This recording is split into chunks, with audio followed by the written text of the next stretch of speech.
We begin today with news from the Trump administration, which announced new tariffs targeting $50 billion worth of Chinese imports this morning, slated to go into effect on July 6th. The tariffs will mainly impact Chinese goods in the robotics, automobile, industrial machinery, and aerospace industries. Beijing was quick to promise retaliation. According to the South China Post, the nation's Commerce Ministry said on Friday, quote, "We call on all countries to take joint actions, resolutely put an end to this outdated and regressive behavior, and firmly defend the common interests of humankind." For some analysis, we go to Mr. Bart Chilton, host of Boom Bust here on RT. Bart, can you just start by telling viewers how they might feel these tariffs in their pockets? Will they at all?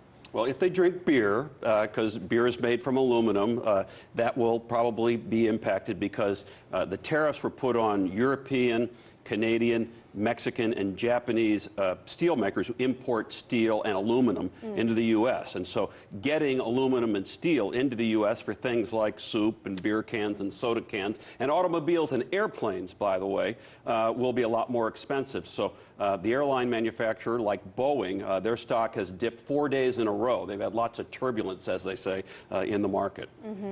And why is the Chinese industry so much of a target for the Trump administration? I mean, specifically, what is the Made in China 2025 plan, and how does it relate to this situation? So two things, Anya. First of all, I mean, there's lots of problems with China, so I commend the president for calling out some errors, like on intellectual property theft, and when U.S. companies want to do business in China, China demands ownership of part of those companies, so there's problems out there. With regard to China 2025, that's an effort to have China be leading in areas like robotics, semiconductors, artificial intelligence, and electric vehicles by 2025. Right. So they really want all of this technology coming to them from the U.S. and other places. And China's thought is, if you're going to come here and use our labor, we might as well benefit in terms of these patents. Absolutely. As I mentioned, China has vowed to retaliate. What impact might that have on domestic industries? Well, in late-breaking news, actually, they announced just moments ago they actually are retaliating, and it really, I think, will have an escalation of this trade war.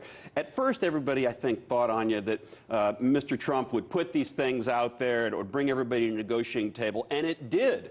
The Chinese, for example, said that they are going to buy $70 billion worth of U.S. agriculture products. But as a reaction, in reaction to today's announcement by the administration that they are, in fact, going to put $34 billion, as you say, that's on 818 products by July 6th, and another $16 billion on 284 incoming products at some time to be determined after a consultation period. The Chinese have said, we are putting tariffs of an equal amount on particularly agriculture commodities and autos. And ag, as you know, is a big deal for us, particularly soybeans, which shot down. They've been shooting down $1.40 since the end of May and continue to shoot down as we're speaking. So it's a big problem. And by the way, Anya, China now says all these negotiations that they've been having, Secretary Stephen Mnuchin, Robert Lighthizer, the trade representative, been over in China meeting. Those negotiations, according to China, they mean nothing now. Those are off the table, starting from ground zero. So it's not a pretty circumstance. So what's motivating Trump then at this point? Who benefits from this sort of escalation of a trade war? Of course, not just with China, but with some of our close allies as well. Definitely with the close allies. We saw at the G7 or the G6.5 last week, because we weren't really part of it, and the president left early, that and it evolved into name-calling of Prime Minister Justin Trudeau by Mr. Navarro, the trade policy advisor for Mr. Trump.